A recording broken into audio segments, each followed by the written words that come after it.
Yes. Whalen Speed from Wild to Mild. Yeah, if you guys have a Defender to a Pro R, they'll help you, and they'll make you smile. All right, here we are today, guys, at Whalen Speed. We're highlighting a Mav R. This machine is one of our machines that we're going to be highlighting in this series. John Whalen is an icon in the industry. I've known John for quite some time. It's been an evolution. It's been a pleasure. It really has. The best in the business right here, guys.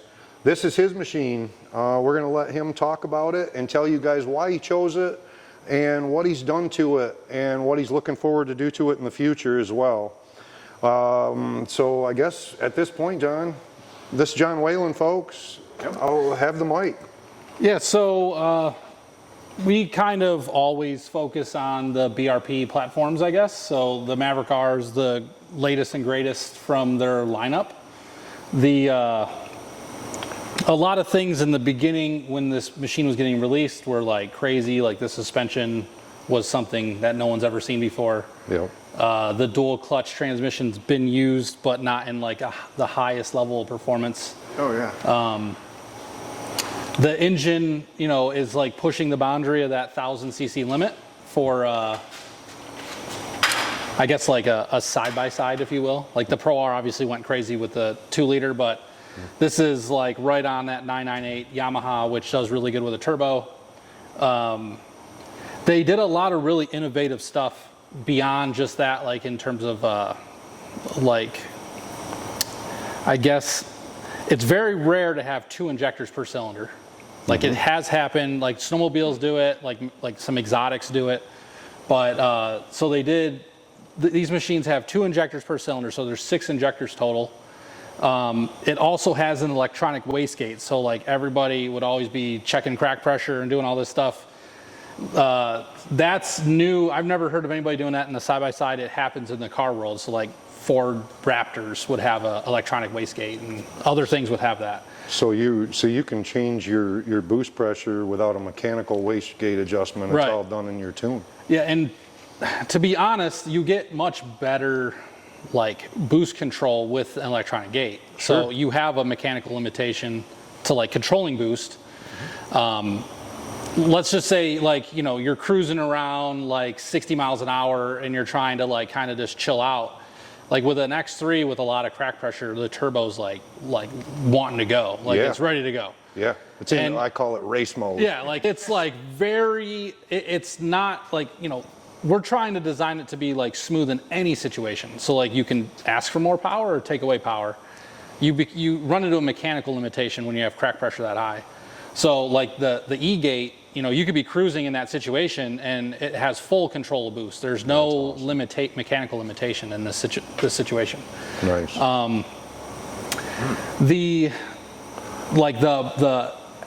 You know, like let's just say like a Skidoo might have like 3 modules. If it's a Mach Z, it'll have like smart shocks, the ECU, and the cluster. This, you know, they added all kinds of aftermarket features in these things that go way beyond like most modern cars. They're very complex, but it gives you like, you know, full control of doing a lot of really cool things with them. Yeah. So, you know, right away we started, you know, messing around with the tune on these. Obviously these ECUs are like extremely locked down. Like it's very difficult to do stuff with them. So, and it's a little bit different than our previous platforms of tuning where like we use like a DynoJet, they supply us like a definition pack and we get to tuning. This is like you start from scratch. You have nothing really to go off of. You find everything yourself through reverse engineering the ECU. Makes it a lot harder. It's way more difficult. But you know, once you get going in these, you know, the X3 platform is very similar with an MG1.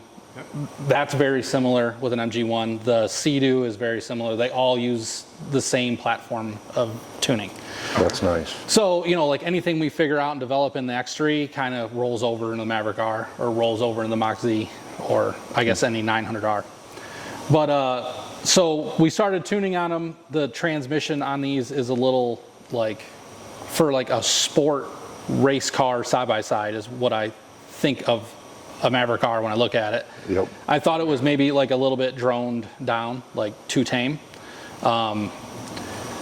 my main focus with this was power. Power is relatively easy all the time. Like it's making it drive really well is like the hard part. Sure. You know, like you just got to make sure the throttle plate's wide open, air to fuel ratio is on point, and boost is there, and you're going to make power. You know what I mean? So like, but making it drive well was like our main focus. So I spent, I don't know, like maybe a couple weeks on just transmission tuning and making it act the right way. When you're, you know, when you lift off, is it doing a lot of engine braking, or is it like kind of like upshifting and like coming down a little bit? But when you get on the throttle, will it downshift and like get you into the power band really quickly? Where I felt the factory did not really do that. Like it was kind of, you can get into like a boggy type situation. Like you need to manually downshift the car to get the engine speed to come back up to get into the power band. That's one of the complaints that guys that climb with these things up in the mountains have is the limitations or the lack of it downshifting when it should. For sure. You know. So like if you lift off and like left foot brake or whatever, and you lay back in it, it will immediately downshift, like before you're actually like almost getting like forward go. Like it'll downshift and be like revving up and going. And that's what your tune did? Yeah. Okay. So like the downshifts, the upshifts were relatively easy because you're just going through power, right? So like shift at 8,700, just make sure you're not hitting the rev limiter or like limiting how many times you hit the rev limiter, because you know, we're really trying to extend out each gear. They tend to make a lot of power at like 9,000 RPM, close to the rev limiter. Oh. So yeah, like when we dyno them, they're making really peak in that like 8,700 area. Wow. So rev them out as far as you can. So like the big thing that we've done with the tuning side of things is we don't really sell the tune without the trans tuning that go along with it. Yeah, you wouldn't want to. Yeah, so like the upshifts are one thing. You extend out all the upshifts just to make it shift closer to red line. But what you kind of do is you introduce that huge bog. Now you got this even bigger bog if your downshifts aren't tuned correctly. So, you know, like the downshifting was like a huge part of getting it to work right. The upshifts were pretty easy. You know, just make it upshift at this point and you're good to go. The downshifts took the time and like driving it in the yard over and over again, putting in all these situations and being like, oh, that sucked. Yeah. You know, stop driving, go check out the log, make a change, Man. go do it again. A lot So of if they work. got your tune, what would be the benefit of it? Yeah, so like big thing, like so we obviously the fan temps, everybody wants a cooler running machine. Okay, yep. So we drop all the fan temperatures down to like, you know, a reasonable number, like 185, 190 degrees. Transmission tuning has been adjusted. The power stuff, so we did 91, 93, 100, 110, and this is actually running 85.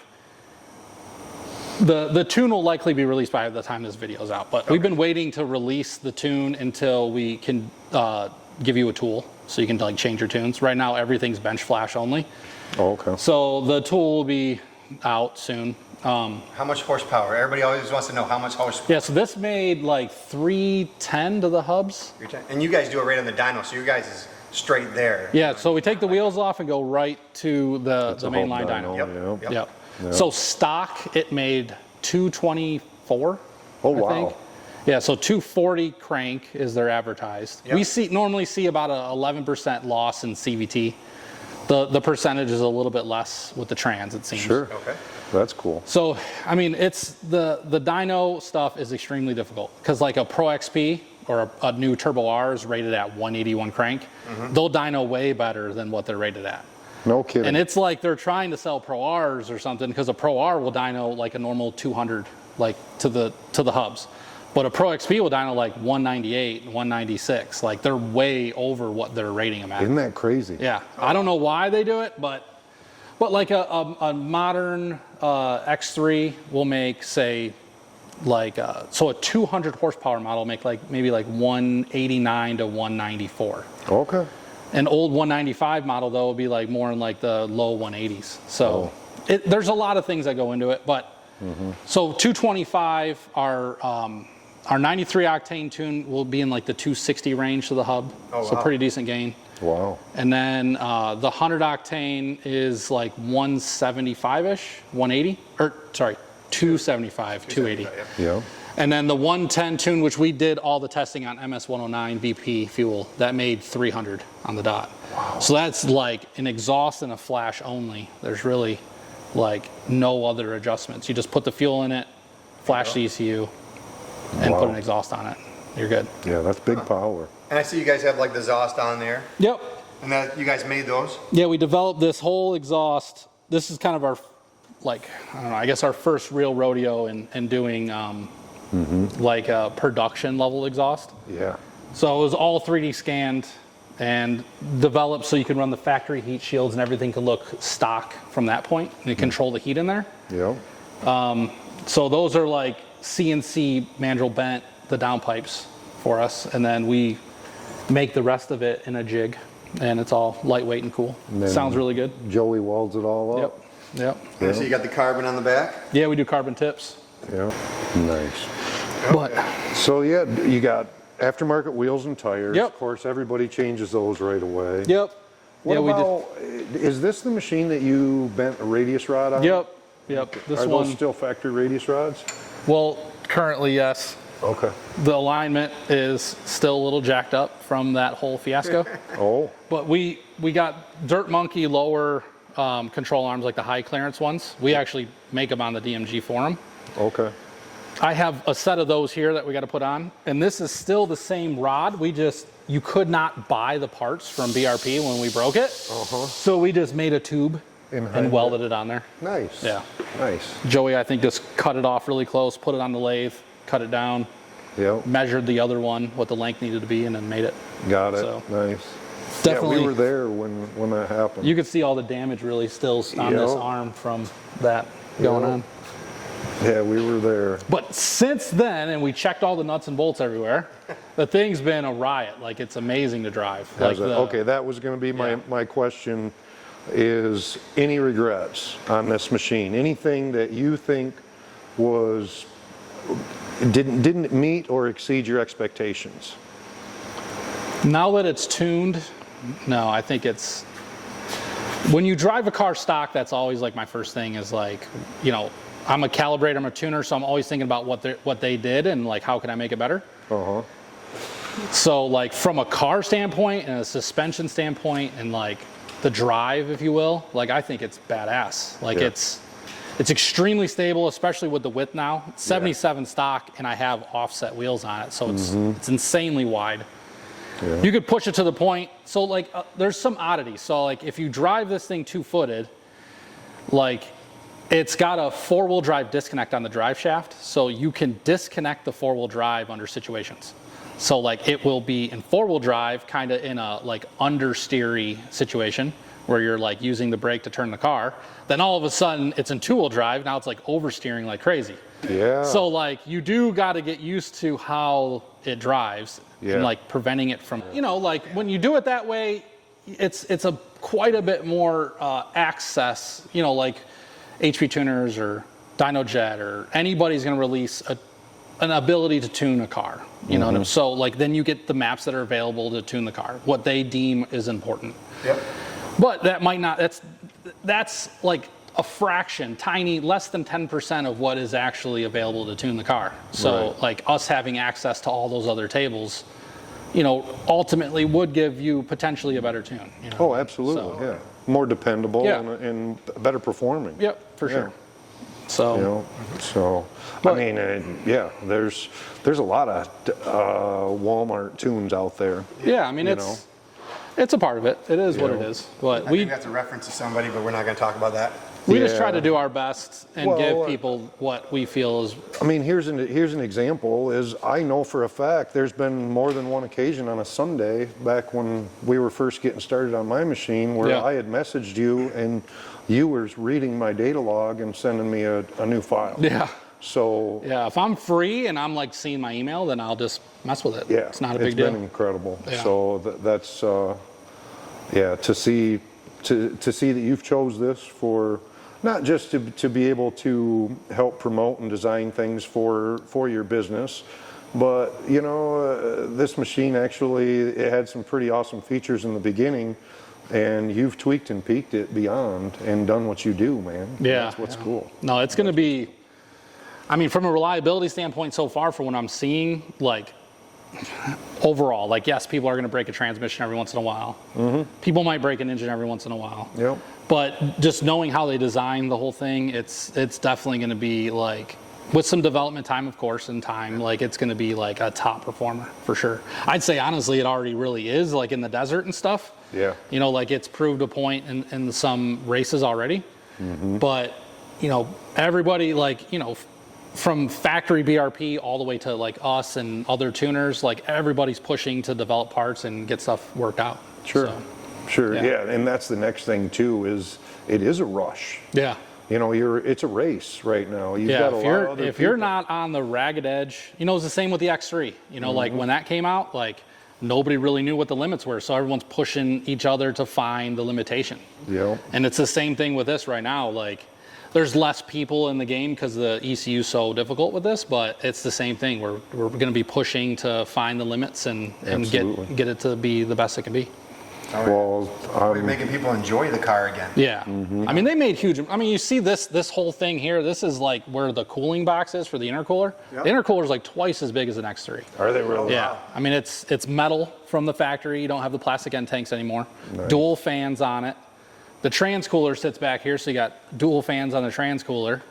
I mean, like, from a charge temp aspect, like, this system is like light years ahead of the X3. Just is in awesome. the room they decided to use for, you know, for the intake system. Well, you even have more room to work on things in there. Yeah, I mean, it is a longer machine, wider machine than an X3, so it's like in a different category in some ways, but You know, yeah. heavier.